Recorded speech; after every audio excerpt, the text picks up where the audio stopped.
It's about teamwork, it's about curiosity and adaptability. The younger generation are more open in their thinking.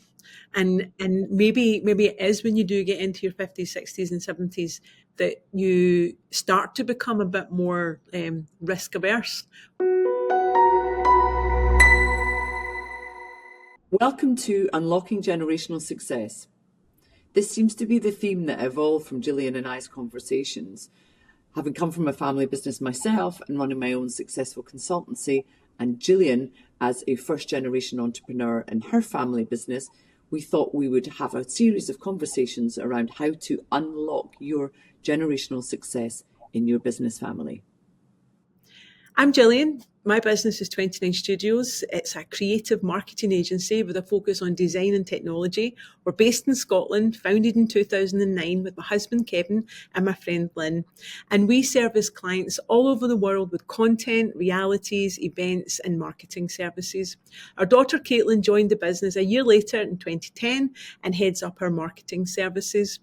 We're very fortunate to work with all different types of companies, from large corporate billion-dollar enterprises, entrepreneurial companies and family businesses.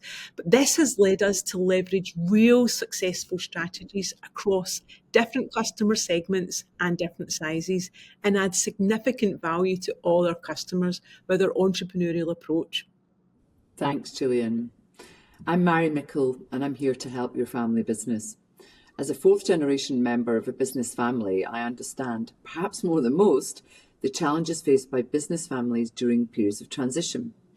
I founded Mary Mickle's Business Families, which is a coaching and consultancy business, in 2012, and I provide business families with specialist continuity or exit planning. Since then, I've helped a wide range of owners in the UK and internationally future-proof their families, their businesses, in this generation, in the next, and for the next after that. Gillian, what do you think makes leading a family business unique in compared to other types of businesses, especially when it comes to balancing innovation with tradition, which is very relevant in the line of business that you're in? Right, so what makes us unique as a business? Well, I think that there's a lot of things, Mary. When I really look at our business, I've only got the context of my own family business and having the opportunity of working with other family businesses throughout my career. But where I feel that we've got a real uniqueness is that the types of customers that we're working with gives us a really balanced perspective of different business structures. So the way that our business operates as a family business, one of the core values I see is the trust within the leadership team. Having that trust across my other co-founders and family members just gives me that peace of mind that I know that we've always got each other's back. The difference when we work then with our customer groups, our customers are corporate companies, entrepreneurial companies, all very different types of organisations who operate and function very, very differently. But where I feel that we've got a real unique edge is that we've got exposure and experience working in multiple different business structures that lets me see what works really well in one, and we bring that into our business, and we operate in some respects like a corporate, but we're a small family business. I heard you say the word trust there. I wonder if that's one of the keys to leading a business with your family.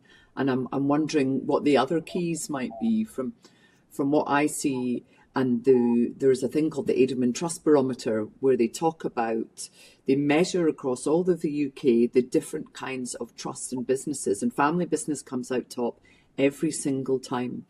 But to be trusted and to feel trusting towards your fellow directors, your family members, your close friends in working at a business such as yours, what's behind that? It's good communication, but what are the other keys that go alongside trust to really allow you to be successful in leading that business together? I think another one is loyalty, which also kind of leans on the trust aspect, but also with loyalty, I think also tenacity, and also when things are not going great, we all know how to, shoulder together and get through the storm.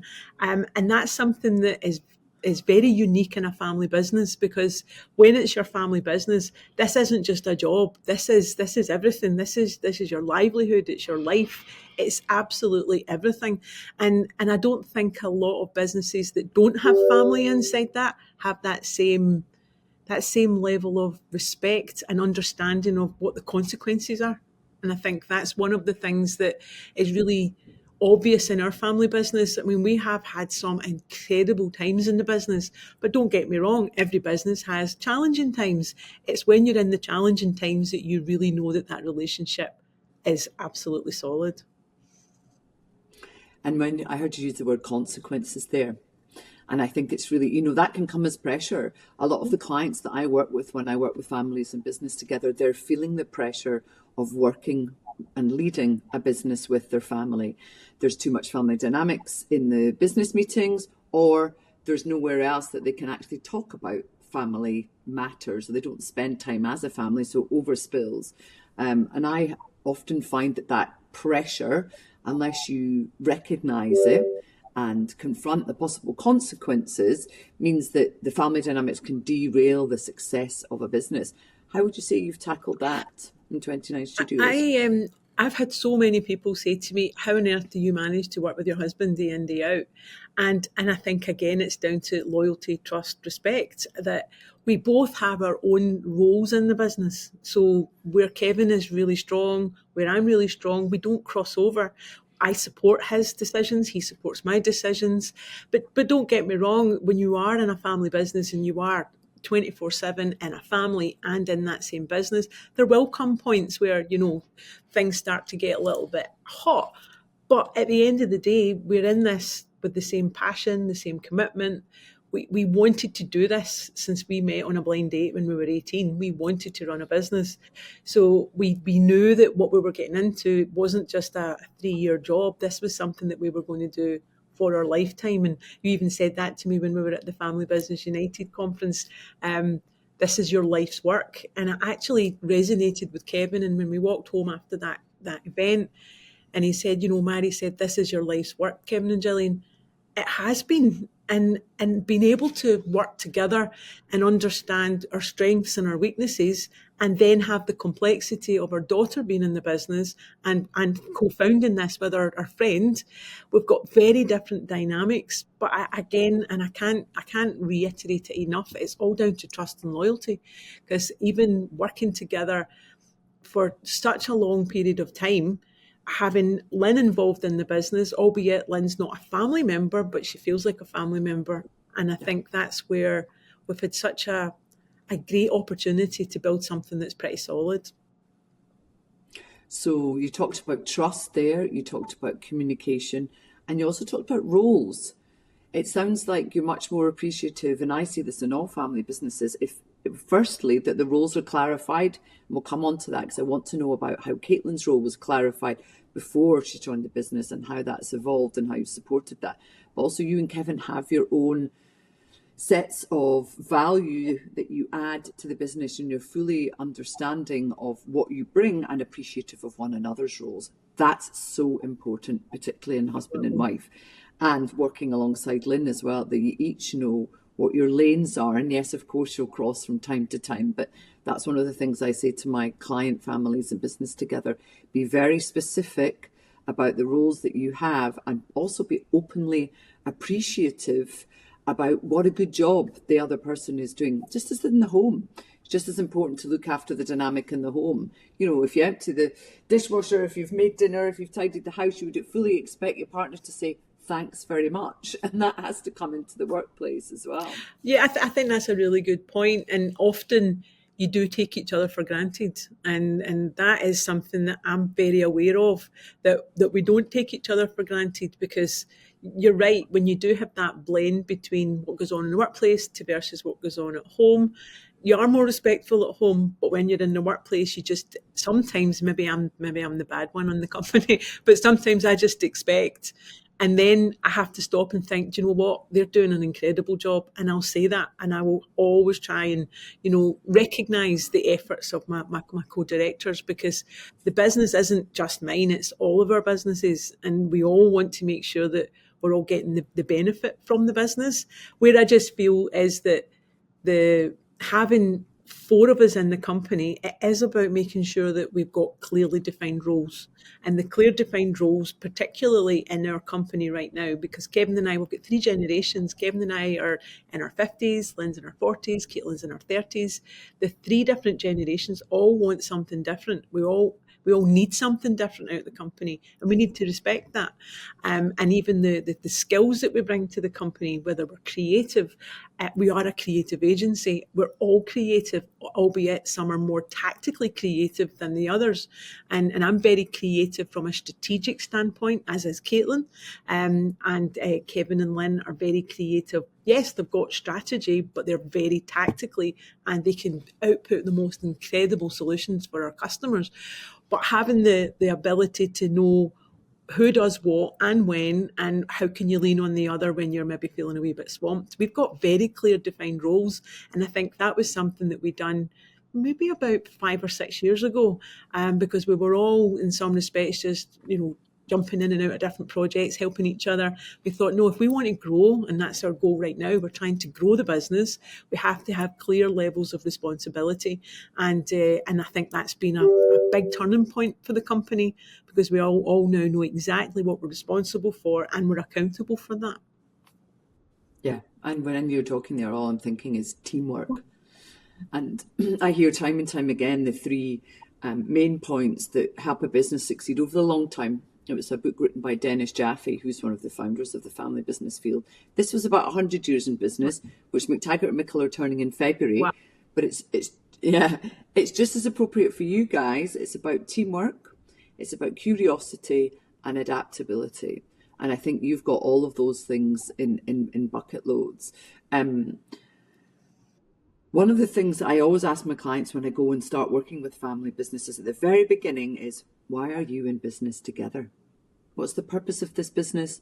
What's the business for? What do you want from it? Some of these really big, chunky strategic questions. You've almost started answering that in some ways and thinking, what do we want from it? And generationally, that can be very different when the generations are eased out, because we have such longer lifespans now. You can have 3 generations between 80 and 20 in a business now, all of one family. And they have very different ambitions for and from the business. And I think the more we can have those conversations and open up communication as a family and have those conversations around, well, where are we heading? Ensuring we're heading there together, and who is the best person to be leading, or the best team dynamic to be leading where we want to go. You've identified as growth for you at the moment. For other families, it's about control or liquidity, especially money to reinvest. If your business is very cash intensive operationally, it's money to reinvest. We want more liquidity. And often I'll ask that question as a triangle: growth, liquidity, control. And different family members have entirely different opinions of where the business is heading. And that is what can trip people up. So it sounds like you've done quite a lot of that hard work on where are we going, why, and what do we want from the business and for it. Absolutely. And I think that during the pandemic, that opened up an opportunity to stop and think and really go deep in, why are we doing this? What's important? What do we want from the business? And for me, I want to grow the business, and the others do too. And we're all on this same growth strategy. We're all looking at, right, how can we stay relevant for our customers?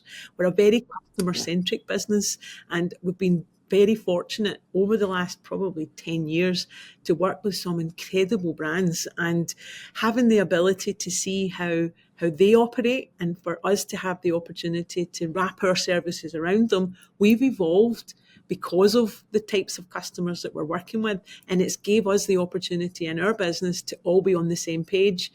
Customer centricity comes first, and then secondly, how do we as a company, our family business, how do we get the benefit from this? And right now, even though the company was formed in 2009, we're now 2024, even though the company has been going for 16, 17 years, I still feel we're still at the early days. And I think that's the entrepreneur in me. I'm always trying to think of, right, what can we do next? What can we do more? How can we innovate? How can we adapt? We adapt. How can we constantly stay at the forefront of the market? And that's one of the strengths that Kevin brings to the table. Kevin is so futuristic in his view and his perspective. He's always thinking about what's coming down the line. Lynn is too. Lynn's always looking at, what AI tools have we got? Where can we really try and make it faster, quicker, smarter? Caitlin is at that generation that she is so adaptable. She's so quick. She's so strategic. She just sees things differently to the way I do. And then in my role in the pandemic, where I really went deep, I went into blockchain strategy, because I know that the future of metaverse that will hit my industry and completely disrupt our industry is going to be on the backbone of all things blockchain. And blockchain is a very early technology. It's been around for many years, but it's a very early technology for businesses to adapt and to build metaverse infrastructures on top of. And that's where Kevin, in our reality side in the business, he really focuses very, very heavily on how can we add value to our customers with augmented, virtual and mixed realities that mean something, that make a difference, not just, hey, cool tools that are really fun to work with, but actually change business processes. And that's where we've got a really great opportunity across our team, that we all bring something different. And that's very clearly defined. And I think it is quite unique. And it's only when I have conversations with you that I then leave and think, wow, we are doing something really smart and quite innovative in our space. And as a family business, that's quite unusual. Yeah, actually, I would say that innovation is one of your values and beliefs by which you run your business. It's not we have to respond to disruption because it's coming our way. And I have lots of sectors that I work in, funeral direction, manufacturing, retail, that's the thinking. You're actually leading with an innovative attitude.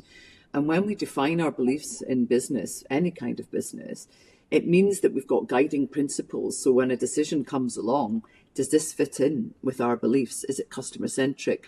Does it maximize our opportunity to innovate? Can we lead the market? Is it exciting? Is it fun? Can we adapt and be curious? Because those are all things I know to be true about you and your family as well. And it means that you've got a belief system by which you can hold decisions to and say, is it a yes or no? And you can respond very quickly to that. I think that's one of the positives about being a family and business together, is that very nimble decision making. You're not a big PLC. It's not layers and layers of bureaucracy to the board to get a decision. You can make a decision like that. And I bet sometimes there's decisions that you've got to remember to include everyone in, and not just make at home over dinner with Kevin. Yeah, absolutely. And that's why we always make sure that big decisions are always done as the four of us. We have our regular meetings, our board meetings, we have management meetings. We'll put a whole layer of processes in place that we've learned from our customers. And there's probably two things I want to chime in about when you talked about, why do we do this? What made us want to do this? Even when I think back to when I first started my career, I worked in financial industry. I worked in stockbrokers, and I started as a stock exchange clerk, and I worked my way through the company. But it was a family business. It was a Glasgow family stockbrokers with Spears and Jeffrey. The founders, the partners, the owners of that business, that was just incredible to see how they operated. And it made me just always think, I want that one day. And this was before I'd even met Kevin, when I started working there. And when I met Kevin and knew that we were going to get married, and I knew that that was going to be our life together, I thought one day we'll do this. We'll have that family business environment, because my parents, when I was growing up, they had a family business. When I also then started our business and we were working in Glasgow, we were working with lots of Glasgow businesses, we had the opportunity to work with McTaggart and Mickle. And that again was so inspiring. And I got to work with you. That's how I met you. And it was so inspiring to see the structure and the brand that the company had built over years. I think it was 75 years when we first started working with you. That was there you go. Years ago. But I was so inspired by the way that the company conducted itself that I thought, one day we'll be a McTaggart and Mickle. We'll have that same level of balance and structure and reputation in the marketplace. And that for me was hands down, I want to keep doing this, and I wouldn't ever stop. Yeah. What an exciting company to be involved in. I bet you're all of your employees really enjoy having you four as the leaders, because the idea of leadership has changed so much over time. And because you've established your business when you did, you've not really had to evolve from what McTaggart and Mickle has, which is that old school model of the boss and a hierarchy, and that's evolved over time into being a much flatter leadership structure.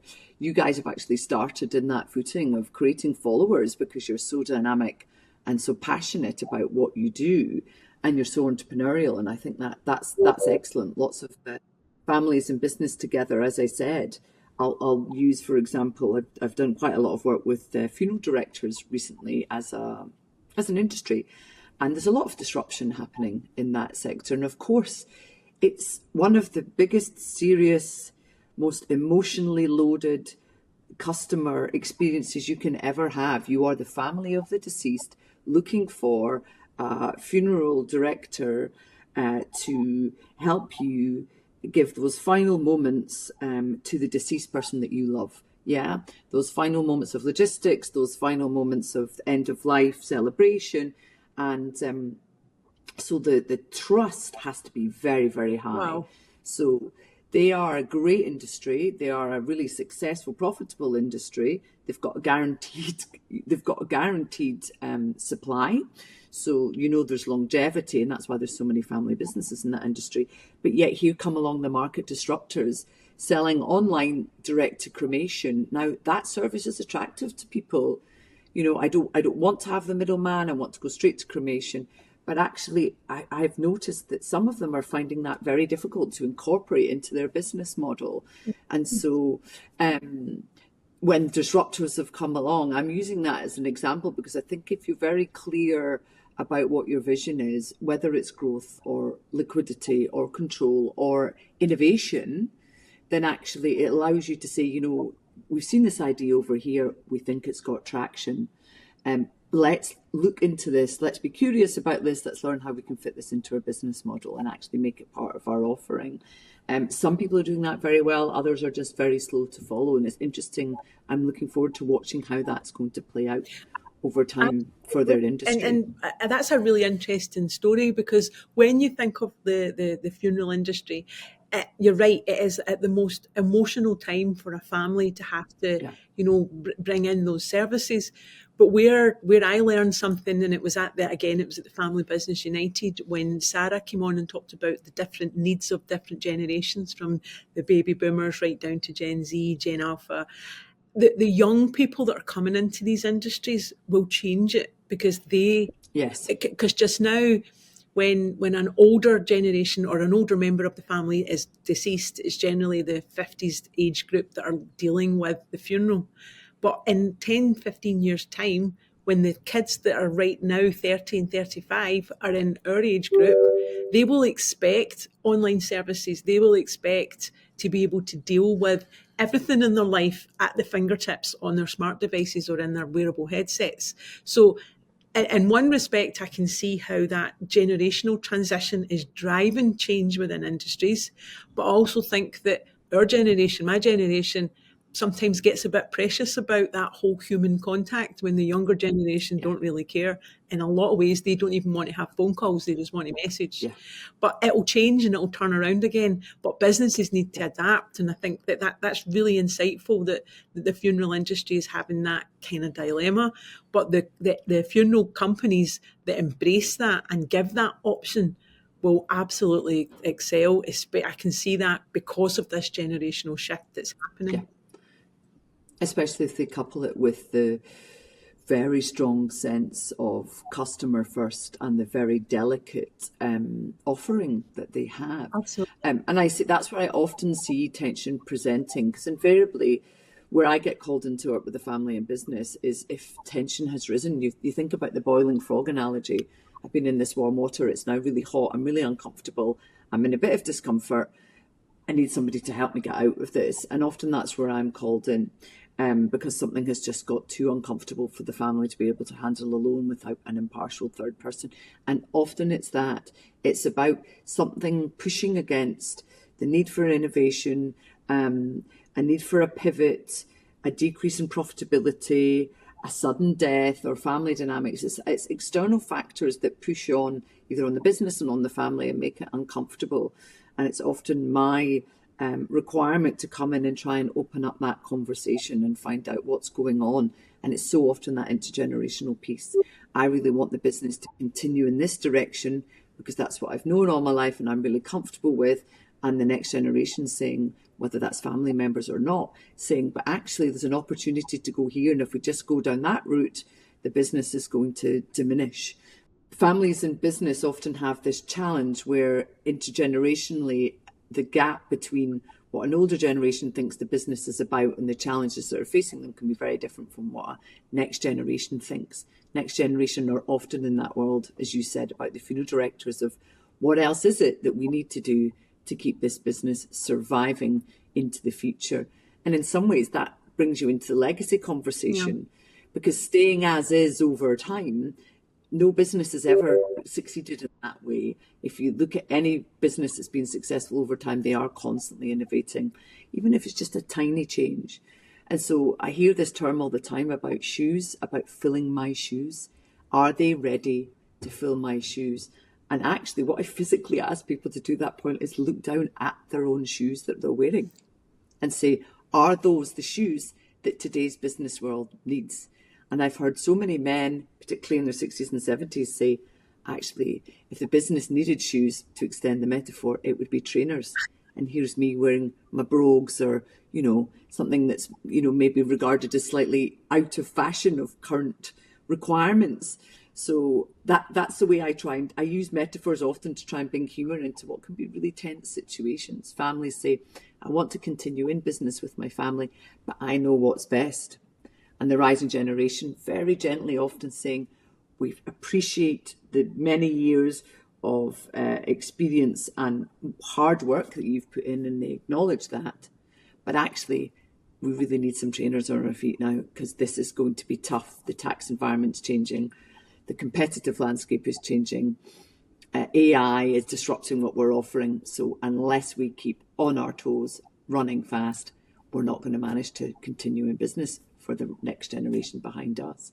So often those sort of conversations where external market forces are pushing at the business is a really good time to think about your transition. Absolutely. And I also think that the younger generation are more open in their thinking. And maybe it is when you do get into your 50s, 60s and 70s that you start to become a bit more risk averse. Whereas when you're in your 20s and 30s, you can achieve anything, you can conquer the world.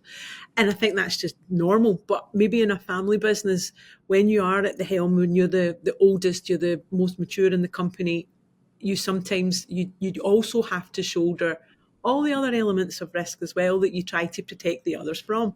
So whenever I always think about the business from replacing or for Caitlin stepping into my shoes, I think she would never want to be in my shoes. She would never want to have the responsibilities that I've got.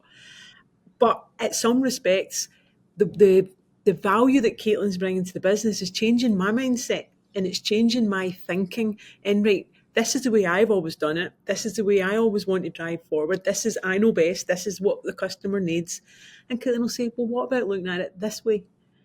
And this has happened so many times in the last 3-4 years that I've now started to think I need to give more scope for Caitlin and for Lynn, both in a younger generation, for their ideas to be heard more than I'm older, I know more, I've been here longer. I need to now think, it's not just about my ideas and my way, it's about their way, because they're bringing a whole new dimension to business that I hadn't thought about. They're faster, they're quicker, they're smarter. And yes, I've got experience longer, but that just doesn't really cut it for me anymore. It's about how can we add value to the customer with the best solution from the directors in the company. And more often than not, I'm now realizing that, I've not got all the answers. And sometimes an older generation think they have got all the answers. And I'm now being very open-minded that no, I don't have all the answers, and let's get some expertise. Even when I've spoke to you about this little challenge or how do I navigate this, having that external perspective, that's where I think you have got the most incredible consultancy business, because it's a lifeline. When someone needs that support and they can't go talk to their other partners, they need to speak to someone that not just is saying, here's what the textbook is, but has lived and breathed it. You've lived and breathed business and family business in multiple generations. And even back in the day when we first started working together, and you told me a story about how when you first started and when you came into the company, you worked alongside another girl, another colleague. You were both at the same level, both doing the same type of job, and had a good friendship. But she said to you, but one day you're going to run this business and I don't want that to ruin the relationship. And you said that to me when Caitlin joined the company. She'll come in and work in the company alongside the other team members, but one day she'll take a leadership role. So it's about defining those boundaries and knowing how to know when to be one of the team, be an employee, but then know when you need to step up and drive both your own career and the business forward. But you've got that absolute first-hand experience working with family members, working with your siblings, your cousins, your parents, your uncles. You've had that full breadth of experience. Surely that has just gave you so much strength in your own business to be able to guide all the family businesses that desperately need that bit of support when they've got no one else to turn to.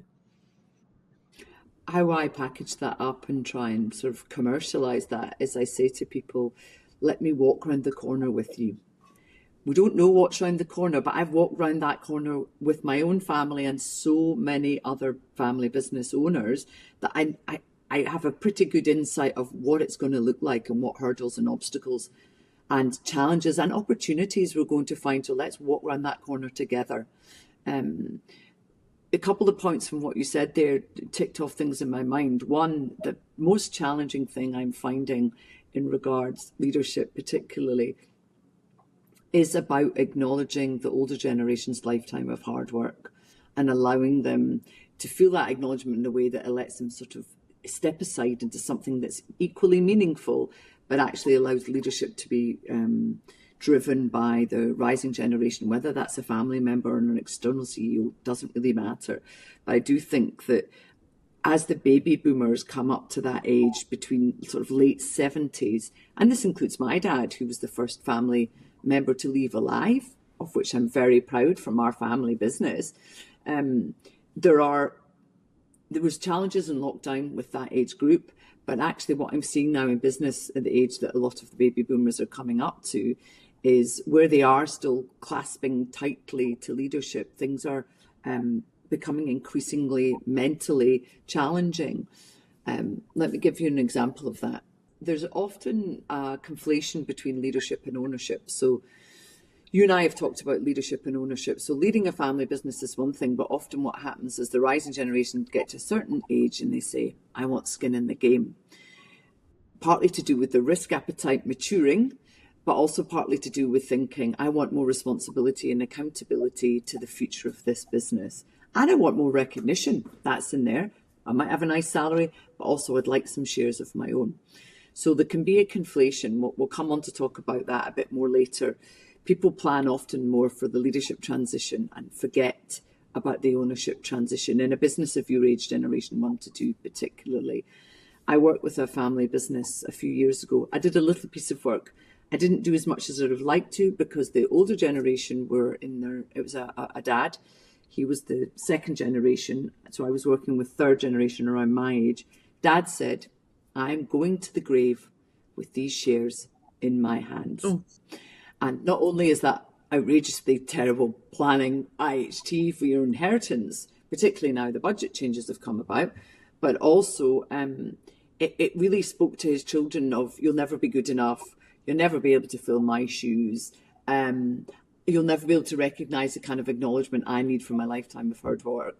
I don't trust you to deliver my financial requirements. I mean, there was tons of anxiety in there that we managed to surface, but Dad would not come to the table to talk about any of this, which means my remit there was impacted because actually leadership is so often assumed with majority control.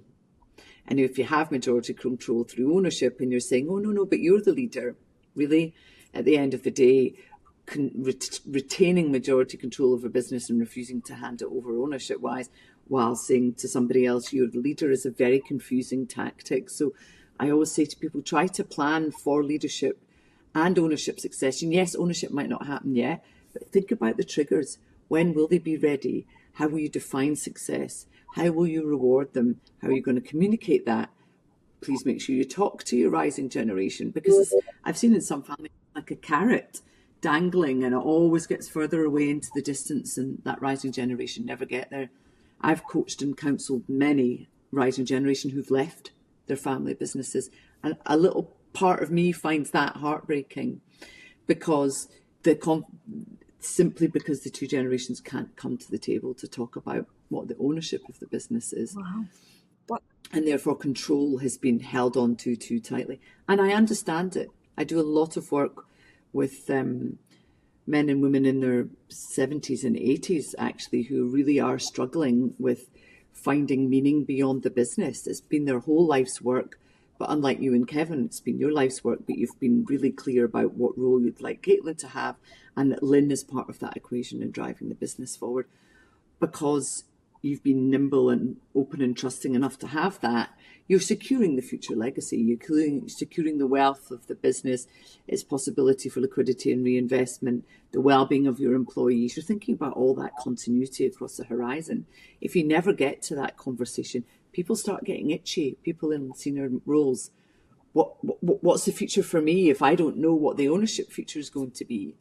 So that's one of the arguments I put across when people say we don't want to talk about ownership. Why would that be relevant? Yeah, and it's actually a critical point. And it was in 2000 when the pandemic happened, and we were out in Mallorca when we had that spell. We spent a couple of years out there, and you and I had that conversation, and you gave me the 4 words. It was leadership, ownership, wealth, and legacy. And I had never thought about it in that context. And it was only when you then started to break down how they all are very different, but all come together to make a real successful strategy. And we then spent that first year when we were in Mallorca really deep diving into, right, what is next? What's happening? We were all very, very fortunate that none of us were affected with COVID. We were so lucky. And it actually gave us all a different perspective on our lives. From both Lynn and Caitlin still stayed in the UK. Kevin and I were out in Mallorca. The whole team were working remote. We even brought the whole team out to Mallorca so that we could, thank them for getting through that pandemic together, for their absolute commitment and the driving force of where we were taking the company. But having the conversation about leadership and ownership and legacy and wealth and legacy, it made me then really stop and think, we need to now make these decisions now while we're a young business, because we are all at that point. We were only 10, 11 years old. We're now 16 years old now that we've moved on from the pandemic. We need to make those decisions now and not be the old generation that's going to wait until I'm 75 and then start planning, how do I pass this down to, we've only got one daughter, how do I pass this down to my daughter? I wanted to do that now and not just give her it, make her earn it. And she has absolutely earned every single share, every single penny that the business has rewarded her, because she has, in some ways, I've always said that Caitlin is a very mixed blend of both Kevin and I, from our creativity, our personality, our style, our skills.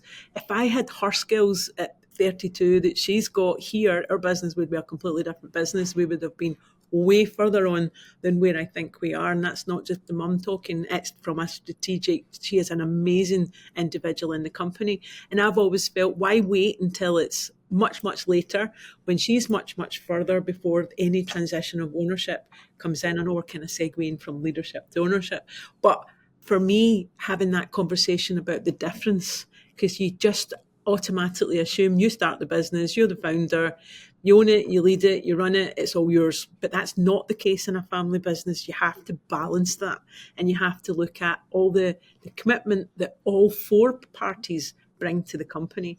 And that's when we then looked at leadership, and we clearly defined our roles back in 2000. And even at that point, Kevin and I kind of straddled between CEO role, but from 2 different perspectives. And where my strengths are is in that operational side, and Kevin's strengths are in that visionary side. He's an incredible visionary for the business. He really helps. He helps keep us on track, and I help us stay along that track. And then Lynn and Caitlin make sure we deliver. And the way that we've always looked at it, I've balanced it into 4 things: promotion, selling, delivery, and growth. And of these things, someone needs to lead promotion, someone needs to lead selling, someone needs to lead delivery, and someone needs to lead growth. And we have shared them responsibilities equally throughout the last few years. And now we're all looking at, right, how do we all make sure that the company stays relevant, keeps moving forward, but fundamentally services our customers with our skills and strengths. But also, we need to enjoy this. It has to be fun. And when it starts being, and I think it was something Kevin said that Steve Jobs talked about, 'cause Steve Jobs is Kevin's hero. If you have too many mornings that you wake up and you don't enjoy what you're doing, you have to change it. And there is times when you do wake up and think, oh, goodness, but fundamentally, I wouldn't do anything else. I couldn't ever see, I think I'm unemployable. I don't ever see myself doing something else because I love it. I do love it. And it has got its challenges, but I do love the freedom that it gives us, and having the ability to run my part of the business and lead my part of the business while I've got the confidence that the others can do their part of the business. It's just been incredible. It really has. And it was only learning that leadership piece from you that let us really put foundations in, right, who's doing what and how are we going to move this forward. Yeah. I listened to a podcast once called Trapped in the Family Business, and it really made me giggle because the idea was that from the outside, people think, I am unemployable elsewhere, or for the rising generation, I'm trapped here delivering my parents' dreams. But actually, in some ways, the trap piece, the way this podcast talks about it, is it's a good thing, because when you're right in the core of a family business, Caitlin's had opportunities that she would not have had at her age in another business. I got promoted to the board of my family business at 35 when my second child was 2 weeks old. In another world, that would never have happened. I wouldn't have had that opportunity. It was an £80 million turnover business at that stage. So the opportunities are there. But the other thing that being trapped can also do is it can get you right to the heart of decision making. You're a core part as an owner. And I was an owner from when I was 25 through trust, but became a direct owner later. As an owner, you have an obligation as well to the long-term continuity or the long-term stability. And that really changes your thinking about risk. So actually, as soon as people, rising generation, or some of your other directors become owners, it really changes some of that risk taking and that risk appetite. It can mature a little bit, but it also lets you thinking, well, this is our patient capital. The money that we leave in this business and don't divest to ourselves, this is money that we need to grow. This is money that we need to innovate. This is money that we reinvest for the future. And actually, if that's your money, because you own part of that business, that brings a totally different lens to the conversation. So Caitlin now and Lynn also having that sense of responsibility come to that conversation differently because they have skin in the game. So let me tell you about the American model of share transition, ownership transition. So in the States, you are not just gifted shares as we have in the UK of your parents' business, whether you're in it or not. In America, you have to have skin in the game. And what I mean by that is you actually have to buy the shares out from your family members. That's common practice. Now you might think, where am I going to raise the capital for that? Invariably, the model that's used is it's through the business. So you're buying, the shares are transitioning through the business. So there's always having to be enough profit created by the business to be buying the older generation out. It gives the older generation financial security and stability, which often leads to we'll leave the building earlier. Because we see that you're wearing the shoes that the business needs to generate the money that we are secured. So, there's always a circular argument here. People understand how connected and interdependent these parts are, I think, in America because of that model. So the business has to generate enough money for those ownership transitions to keep occurring. In COVID, I saw an example of where a business I'm on the board of went off a fiscal cliff because of the industry they're in COVID. It's an events business, and it meant that the son defaulted on the loan repayments on his shares to his parents. And then that led to a huge family fallout. That was really tough times. A profitable business, a fantastic succession plan, and an unexpected global event. So they're back on track now.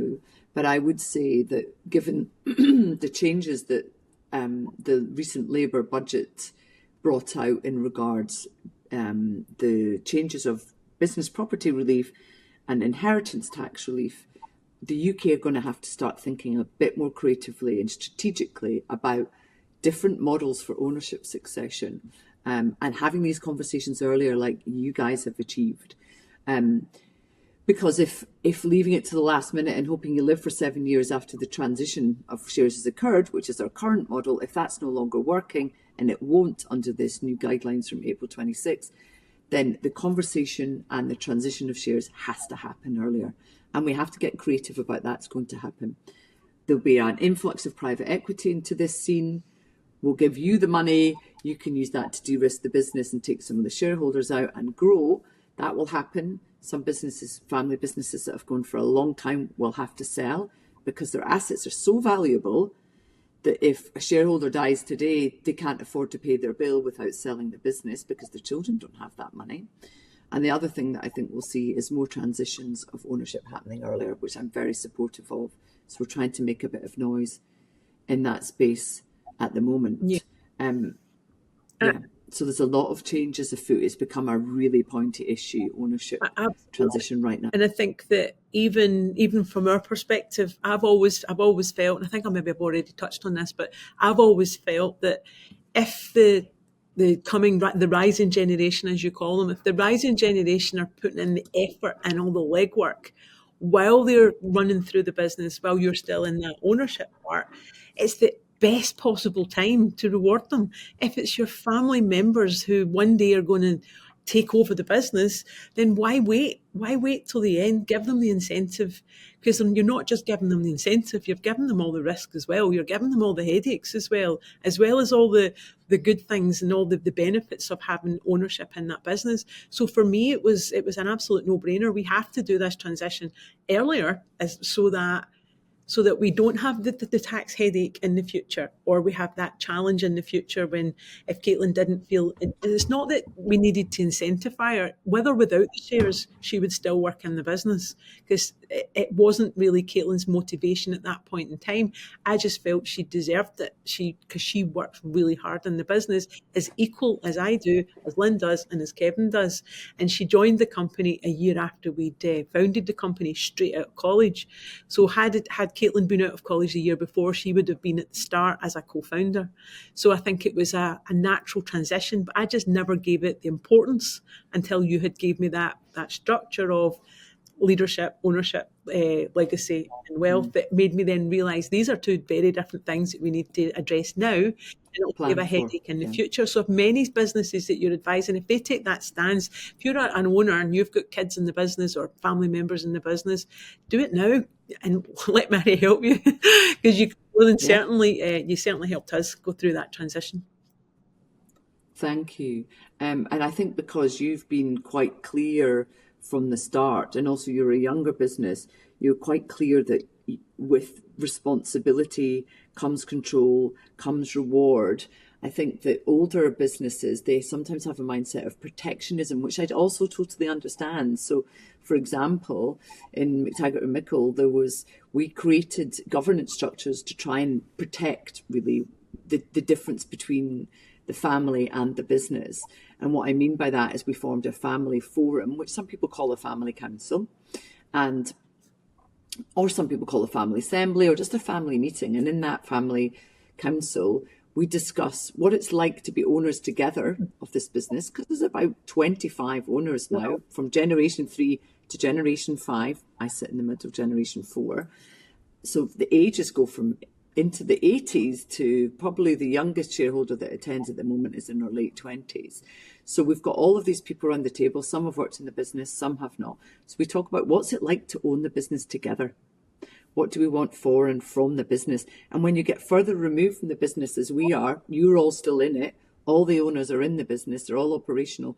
We have governing owners. We have passive owners. We have proud owners. We have active owners like me who ask the difficult questions of the board. But we've got all different kinds of ownership now, because only 2 owners work in the business. The rest of us are on the edge. So we needed to create a forum where we could come together to talk about the business we own together. What do we want for it? What do we want from it? And I think with that comes a bit of protection. Yeah, if we want to continue, for example, for a solid dividend stream, which, in construction's been rather up or down, if we want to continue with a solid dividend stream, if we want to continue with a really sort of strong reinvestment strategy as we do, if we want to continue with this risk profile, then what are the unintended consequences of that? What if you give your shares to your family members just after they've got married? And that 5-10 years down the line, that couple get divorced. Your lovely daughter, she gets divorced from her husband, and her husband says, those shares are matrimonial property. I'll be having 50% of the value of those. So that's often why older generations hold on to control, because they're really worried about protecting their assets. So, I mean, I've had lots of conversations about prenups, postnups, trusts, all sorts of legally binding situations that will minimise the risk or protect the asset of the business. Now, I think that's great. I do think the horse is rather bolted at that stage. I think the best thing to do if you're, if what's really of concern with you and continuity and family's longevity and wealth is about the dilution of shareholding, then you should talk as a group about that. Yeah, absolutely. And you should set some structures in your shareholder agreement, create a family constitution that says shares can only be in the bloodline. Yeah, you can't give your shares to your spouse. There's various ways to tackle that, but that's a common concern for the older family business. Even that point that you've just raised there, I wasn't aware of that, because obviously having shares that are only in the bloodline, if you're a small family business and you've only maybe got one or two kids that are going to come into the company moving forward, but it's the divorce aspect of that. I had never thought of that. Not that I'm ever expecting Caitlin to get divorced, but equally, probably my view has always been, well, if your rising generation receives the shares, has the ownership of the shares and transitions 5, 6, 7 years, if that then becomes part of her life and her wealth, and she then is also married and that marriage breaks down, then in some respects, I kind of feel that it should be shared. Maybe because thinking of it from the opposite perspective, if it was the other way around and Caitlin's husband were kind of putting this scenario in the place of Caitlin in her marriage, but if it was the other way around, I would have expected then Caitlin to have still had the benefit and value, because she would be the life partner throughout that marriage until it comes to that divorce. So I had never really thought of that. I've always had a very open I've never had a prenup. I've never really believed in prenups. I've always felt that when you get married, you're making that commitment. But not everyone has that view. And if it doesn't succeed, then it splits and the marriage splits, but then the ownership splits as well. But what we have said there is that you can put a clause in the shareholders' agreements that it's got to stay in the bloodline. So that's a really great way to balance that perspective. Well, if you think about my family, we've got 4 branches now of family members. And so it depends how quickly your family grows and how quickly your business grows. Each of the governance only ever needs to represent the complexity of your family and your business. You don't need a family council in your size of business. It could be argued that you might not even need a board. I don't ever assume that if I come across a family that's been in business for 25, 50, 225 years, I make no assumptions about how their governance structures should be, what best practices. I forget that. If they've been incredibly successful without a board, without a family council, fantastic. But actually, if they're called to me as these two things are bleeding together, family dynamics are showing up in the boardroom, or family members are believing that the only way to own shares is to work in the business, so they're all on the board, we've got 12 family members on the board, I've seen that, then actually you do need some governance to help support decision making and have, this is the business forum, this is the ownership forum, and this is the family forum, because those are the 3 nested parts of a family business, the family, and the ownership. So when I come into a family, that's the first thing I do. I do a diagnosis of the health of each of those systems. So I then show the family to itself very gently to say, this is what I'm noticing. And Because often the family won't know that. They won't have known those are no, challenges, and that's one of your superpowers. You can see that. hopefully it's a supervision superpower, but also when people are stuck, the thing that I tend to try and tease out is what's the long-term view? What's the legacy plan? Where do you want to go in the future? Because actually, if you lift people away from debating about what's currently happening right now when we can't agree with each other and there's lots of conflict, and I've worked in families where they've actually been in litigation. Husband and wife have been getting divorced and then they've raised a litigation case because of the shared ownership of the business. And it's hideous. There might be 50 employees. If that litigation suite goes ahead, there'll be no business, there'll be no employees, especially if they're in small rural communities. It's really tough. So I have a bit of a bias towards trying to get people to think more broadly about all the impacts Absolutely. of conflict and step away and think about the long-term piece. Where are we going? Are we going together? How are we going to know if we've got there? I often use the analogy of a bus to talk about legacy. So would you get on a bus, Gillian, if you couldn't see where it was going on the front? Would you get on it? Absolutely not. Absolutely No. not. So families often in business, they are that bus, and they spend hours polishing the bus. It's got fabulous wheels and the driver's amazingly well trained. You've got incredible passenger customers on board. You've got an old-fashioned conductor, COO, who knows exactly what's going on. The windows are sparkling. You're racing down the road, but you've got no idea where you're going. I now come across that so often where people say, "Oh, I've got a 1-year plan." That's not a plan. That's just a budget, So actually what I try to do with my families is to get them to step back and ask, what are your values? Why are you in business together? Where are you heading? What's your vision? How are you going to get there? Yes, you've spent a long time making the business fabulous, but how are you going to align around a North Star that's going to get you there, and what values are important to maintain on the way? And yeah, when people get off the bus, they take some values with them. They might be very old fashioned, and that's okay. And when the youngsters get on and the next generation get on the bus, they sit in their seats for a while and then they go, "This seat's a bit uncomfortable," or "Actually, these stop bell rings, they're a bit rubbish," or "We can't see where we're going. There's no digital display here." So they start asking questions, and we should be happy about that. And if we've defined where we're going, then they'll just get us there better. Don't go this route. Don't go on the motorway. Let's go up the side roads. I'm maybe extending the metaphor out a bit here. But it's that idea of going on a journey together, but always knowing front of the bus, where are we going? And I think so many families and business together, they trust one another, which is great, but often they've made decisions based on assumptions that they're all going in the same direction, and so often they're not. So how do you secure your legacy? How do you secure your wealth? How do you secure your well-being, your impact, your innovation, if you don't actually know where you're heading to? I think It's that's a big brilliant analogy, Mary, and you're absolutely right. And you have to make sure that you're all aligned on what's the North Star, where are we all driving, and that's what we've done. Probably more so in the last 4 or 5 years, is really focus on what is it we're trying to achieve. Because there is times when you stop and think, right, are we all going in the right direction? Are we all genuinely believing in the same vision, the same mission?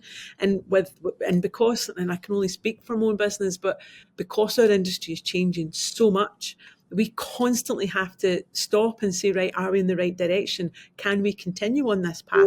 We innovate, we add new services, we try new things, we bring new things to market. Yeah, you have an aligned vision and you're trusting one another, and you have defined goals. So you're ensuring that you get to where you're going by sticking to your lane and trusting that other people are doing the same, and all touching base to ensure you're pointing in the right direction. So well done you. And from that, you'll ensure that the legacy of the business continues. And even when Caitlin, in 10, 15 years' time, when Caitlin and Lynn are thinking, right, we're taking this business in a new direction, you'll be very supportive of that because you've had these difficult conversations early on. So well done. Yeah, thank you for that. But I've had some good steering from you, so thank you for that. We seem to have covered a lot of conversation today. We've covered all things leadership, ownership, we've talked wealth, we've talked legacy, we've talked succession. When you then think of, Mary, when we decided to bring this together, one of my motivations of having this conversation was that whenever I am with you and you impart your knowledge and wisdom, how you steer a family business, I've always felt you need to share this. You need to share this with so many other family businesses. You've gave me brilliant advice and guidance over the years. Even when we were your video production company at McTaggart and Mickle, I learned so much from you. You probably weren't aware of it, and I was just getting to know you at the time, and I probably wasn't as confident then to tell you how amazing having that opportunity to work in that company was. But even moving forward from building this conversation, I would absolutely encourage you to be, pushing out the brands, your brands, and sharing with others the skills that you can bring to really guide those difficult conversations. Because you don't just jump online to online Google and search who can help me mediate for a family business. You would never do that, never in a million years. So it's about recognition of your value and sharing that with the rest of the family business community, because I think there'd be so many businesses that would get huge value from having you involved in their business. Thank you so much.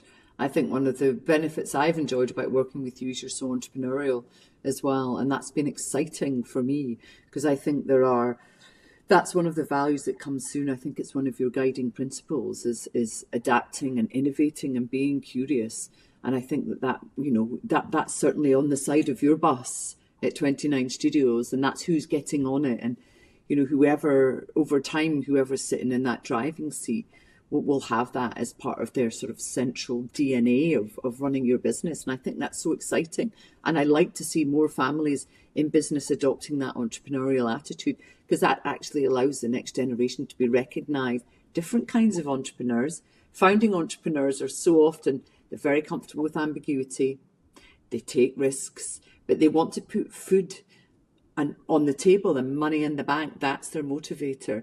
Whereas the rising generation have a different set of motivations and a different set of entrepreneurial ambitions as well. I'm going to finish here with a quote. I met with a very well known Scottish businessman recently, and he told me it was in a public place, but I'm not going to share his name. And he told me that he was still involved in every single key decision that his family foundation and his business make, every single one. And so I said to him, as I do, me asking questions, so that's great, and it's really good that you've still got your hands on it, but what's your succession plan? This man's in his mid-60s, and he's looked me in the eye and said, I'm going to live forever. Wow. If only we could. And you have but you don't have that attitude. You know that you're not going to live together forever, and you're very comfortable to allow and create space for Lynn, for Caitlin, and to bring the value and to recognise that and to realise that makes you a sharper, more innovative, more attractive business. And whatever you decide to do in the future of your business, I'm sure you'll make a really good decision, and you'll make it collectively. So that's where we're going to leave things for today. If you enjoyed our conversation, please share your comments or questions. We'd really like to hear from you.